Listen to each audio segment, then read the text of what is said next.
May the words of my mouth and the meditation of all of our hearts be acceptable in your sight, Lord. Amen. Please be seated. Well, it's nice to be up here again. And I'm told that this time I can go as long as I want. I'm really excited. No.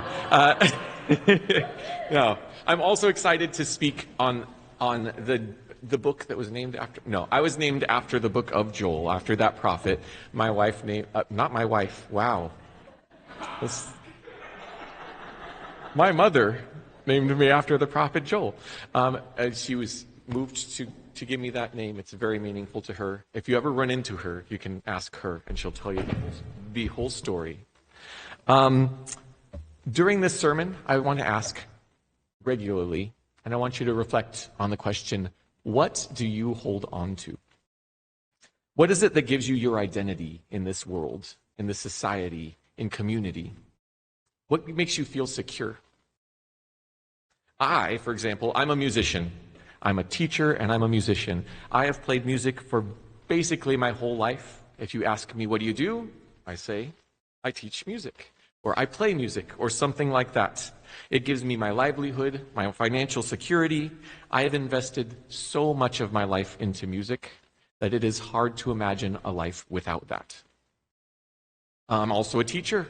It owns my life. I spend many, many hours with people's children, teaching them music and other important things. As a testament to that, I was at a retreat with my choir Friday night until 1 o'clock, playing games and singing and getting my nails done. They're very lovely. Thank you, Danny. Danny did my nails. I love these things. They're very important parts of my life. But also, they are a part of me without actually being necessarily me. And what happens if those things are taken away? It's very hard to let go of things that we hold to for security and for identity. So, for example, there's a story about Charles Ives. Does anyone know who Charles Ives is? He wrote a lot of very famous stuff. He was a musician. He was a composer in America. In 1927, his wife says he came downstairs and he said he couldn't compose anymore. He said, nothing sounds right in my head anymore. And he stopped composing in his middle age. He just lost the spark for it. And I will tell you, I have imagined that happening, and it is a scary thing for a musician to imagine just losing that special little spark. I think it is often heartbreaking for people to have something like that stripped away. And I want to say, that is kind of what the book of Joel as a whole describes. It's a time of stripping away. He literally talks about, I've got to get down here, I don't remember where I'm at. He talks about locusts covering the land and eating absolutely everything. There's not a stem of grass, nothing, as far as the eye can see. Then he starts talking about armies coming through the world, through Israel, and taking out everything of value, everything that they consider of worth is gone. The things from the instruments in the temple taken. What do you do if everything is taken away? Well, this is often described as the day of the Lord in the Bible. There are many times where things like this have happened to Israel in the Bible, and it's described as a day of the Lord. In Jeremiah, many would describe those years as a day of the Lord. It's funny because if you look up the day of the Lord online, you will likely find sermons about the end of the world. That's often what people think is the day of the Lord. There's no other. I'm not going to argue with those people, but there are plenty of instances in the Bible in which the day of the Lord refers to a specific time, a specific season. And during that season, things end. A lot of people during this era of Joel, Paul, the early church, certainly Israel, they thought of time more cyclically, as a circle. And it starts and it stops, and new things start, and things come back from long ago, and that is the way they saw time. So, when these people are talking about the day of the Lord, they're not necessarily talking about the end, the one day of the Lord where everything stops. They're talking about a moment in their history where one age ends and another one begins. So, during that time, often, there is a reckoning. When things are stripped away, they find out who they really are. They have to balance their books. They have to actually face up to their lives, to their society, what it has created, things like that. And the slate is wiped clean, and then they start anew. And hopefully they do better the next time. And this is often what a day of the Lord is in ancient Israel. I find that rather terrifying. Can you imagine everything, all the things we hold on to security just gone? Well, working on this sermon, I often actually heard the lyrics from the latest Kendrick Lamar album. By a show of hands, who knows Kendrick Lamar? Wow, that's better than first service. Good job. All right, so Kendrick Lamar is a rapper. He is possibly the most famous rapper in the world right now, definitely on the West Coast. He grew up in Compton, down in Southern California. And if you don't know who he is, an easy entrance would be he sang at the Super Bowl last year. He was that guy. So that's Kendrick Lamar. Why did he come to mind? Well, one of his latest album was titled Mr. Morales and the Big Steppers. And it is a beautiful piece of music. I will tell you, this guy, my disclaimer, he is a black rapper from Southern California. And he does talk and rap like a black rapper from Compton, California. And so if you look up his songs online, you will find some words that you probably find inappropriate.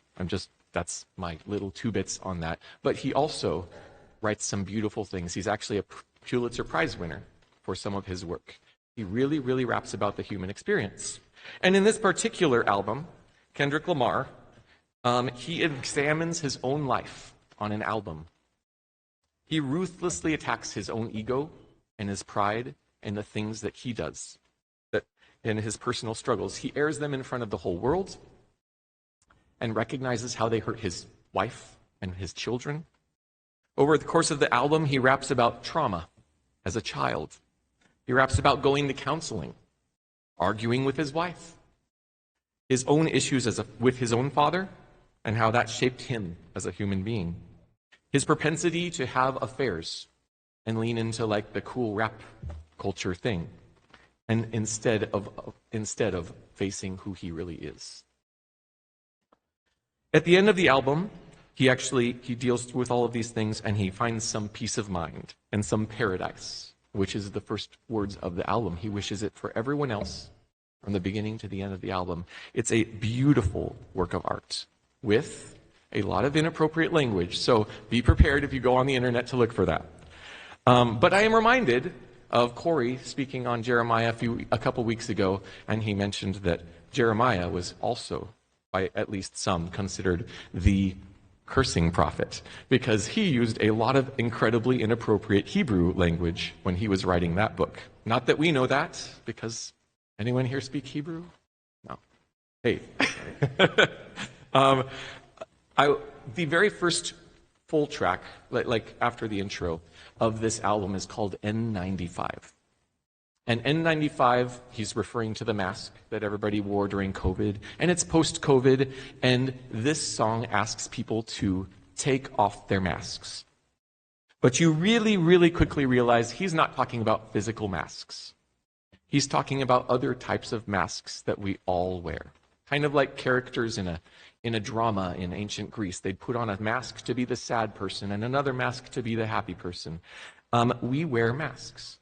The masks he mentions in this particular track he asks people to take off all of the nice things that they have, like cars and phones and jewelry and their idols, and to take off their false flags and their posturing for appearance, their willingness to chase popularity, gossip, nice clothes, the idea that rich people are particularly special compared to other people.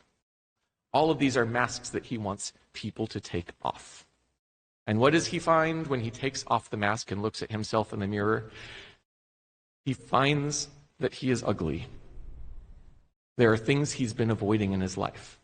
He doesn't want to look at those things. He'd rather look at the nice cars and the nice things that he has and experience all of that than look deeply and see some things that he may need to work on in his life. Again, what are those things in our life? What are we holding on to? What are you holding on to that gives you that identity and security and maybe helps you to ignore things that are worth observing in your own life? One thing he also says, instead of ugly, he says out of pocket. I really like that term.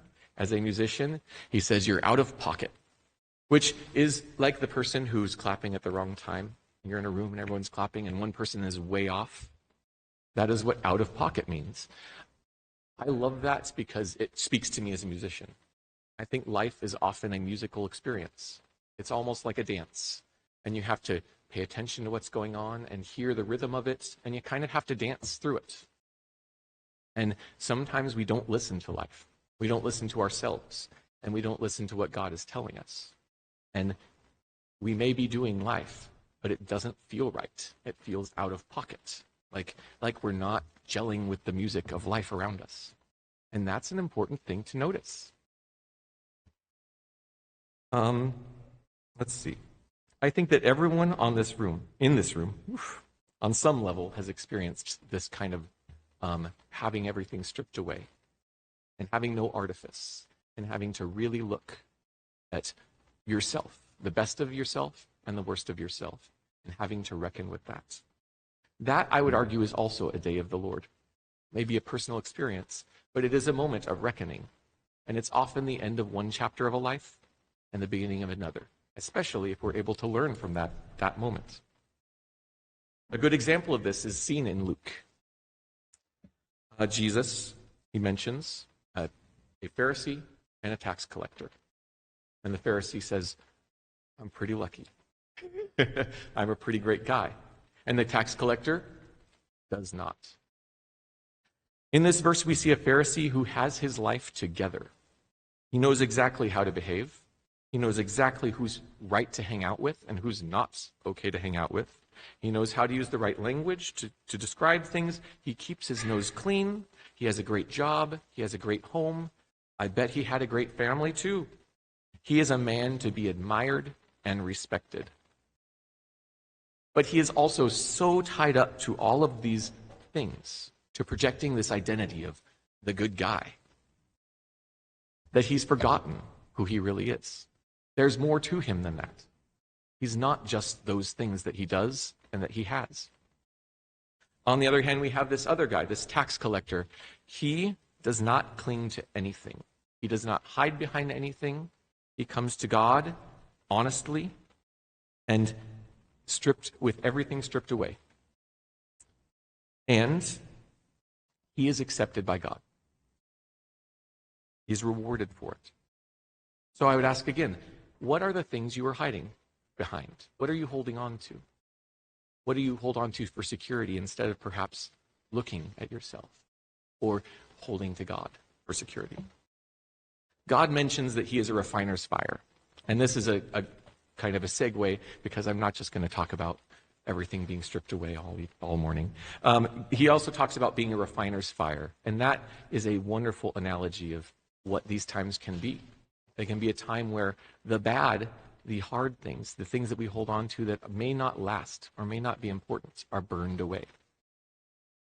And then we can start a new chapter. Because I will say the day of the Lord, it's described as this horrifying thing. Who can stand on the day of the Lord? But then in Joel, it's not described that way.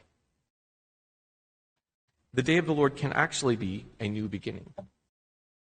It is a new beginning. So, like a phoenix that rises from ashes, or a plant that has been pruned and grows back beautiful and healthy, letting go of these things that hold on to us, that we hold on to, can help us to grow as Christians and as people. In Timothy, Paul mentions that he's being poured out by a libation, not poured out as a libation. That's not a great experience. He's being abandoned by people. It's not a great experience. He's alone. He cannot control his life. But he's living his faith in its fullness, and he lives it with joy, and he looks forward to the future. In Joel, the first words that we read today are, "O children of Zion, be glad and rejoice in the Lord Almighty. For he has given early rain for your vindication. He has poured down your abundant rain, and early and later rain as before. He will repay the years that the swarming locust have eaten, the hopper, the destroyer, and the cutter of my great army which he sent against you. And my people will never be put to shame. You shall know that I am in the midst of Israel, and that I, the Lord, am your God, and that there is no other. And my people will never be put to shame. And then afterwards I will pour out my spirit on all flesh. Your sons and your daughters shall prophesy. Your old men shall dream dreams. Your young men shall see visions. Even the male and female slaves in those days I will pour out my spirit. And I will show portents in the heavens and on earth, blood and fire and columns of smoke. The sun shall be turned to darkness and the moon to blood before the great and terrible day of the Lord comes. And then everyone who calls on the Lord's name shall be saved." This is a very strange book. What is this combination of joy and dread, of fire and brimstone and blood and darkness and joy and the Spirit of the Lord? I think that is a perfect example of how God often works in our lives as people. God works in the midst of hardship. Pain, hurt, shame, failure, often more than at any other time in our lives. I do not believe that this pain or hardship is caused by God, but I do believe that God is with us during that time to help us build a life that is more loving and more full than ever before. After all, God says, "I come to give you life, and that life more abundantly." It reminds me of the Klamath River, which is down in Northern California. It has been dammed for about a century. It was not a good situation. A lot of native tribes and locals have been working for a century to get it undammed. There are 4 dams over the course of 100 miles, and that river got slowed down, and it started growing algae, and fish died and floated down the river. It was not a wonderful thing. It was a horrible thing. After a century, those 4 dams that were on the Klamath River were taken out last fall. And there are already, I will say, fish, salmon going up that river 300 miles, being found at headwaters and in other rivers that are tributaries of that river. It is a beautiful renewal of nature. And I think that's a beautiful thing. Nature often fills the places that we're willing to abandon to it. And it's beautiful and it grows richly. And I think that God does the same thing in our own lives. If you have a spot in your life that you're willing to relinquish to God, He is willing to fill it with life and love and jubilance and joy. I love music. I love teaching. I love my role as I love my parents. I'm a son. I love my wife. I'm a husband. I love my brothers. I love the students that I work with. All of those things are really very important parts of my life. But they do not truly define me. If everything is stripped away, I still am loved by God. I still am a beautiful creation of God. I do not need those things to convince me of that. And that is a gift. That is a wonderful thing of joy. And, sorry, I keep losing my spot. I am called to help other people see that in themselves.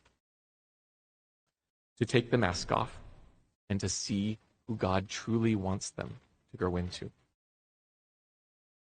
Based on Peter's first sermon, I believe that God is pouring out His Spirit now. And He has a vision for you, and He has a vision for me, And often, the problem is that we live in a time when dreams and visions are very difficult to have. We spend a lot of our time, at least I do, trying to hold everything together, trying to maintain things, trying to maintain security, to keep things running the way that they ought to be run, instead of letting go and waiting for that dream from God. And that's what I'd like to challenge you today to do, is to maybe let go of the status quo. Maybe let go of making family be the way it should be, or making church be the way that it should be, or making society be the way it should be. Maybe let go of those things and listen for the voice of God. What is his dream that he has to share with you, with his Spirit? So, for my final thoughts, some of us in this room are going through a day of the Lord. You're being poured out. You don't feel like there's anything left to give. You may feel empty. You are not alone. God is with you. These people here are with you. I would ask you to trust God and to hold on to him, and to trust these people around you. Make sure to hold to the people who love you, including this church family. And in times of trial, it's very important to ask the question, what are you holding on to? Because I will say, from my own experience, in those times, it's often tempting to try to control things that I cannot. So it is a very important question. What do you need to let go of? What can't you really control in this situation? For the people who are not going through such a trial, a valley, life is great. It's fine. But is it full? Is it rich? Are you living the dream that God has for you? Perhaps you're still holding on to some things. Perhaps there's too much noise and too much trying to control life. And God has something he wants to tell you. During this time of heading into commitment for next year, I would ask each of us to ask yourself that question. What is the dream that God has for me? What is my dream for my family, my relationships? What is the dream God has to share with me in this community at church, in my broader community in Vancouver? What is God's dream for me? And lastly, what are you holding on to? Does your identity actually hold you back from God's dreams? Perhaps it's time for all of us to let go of something and make more space for God to fill us with joy, peace, love, and his Spirit.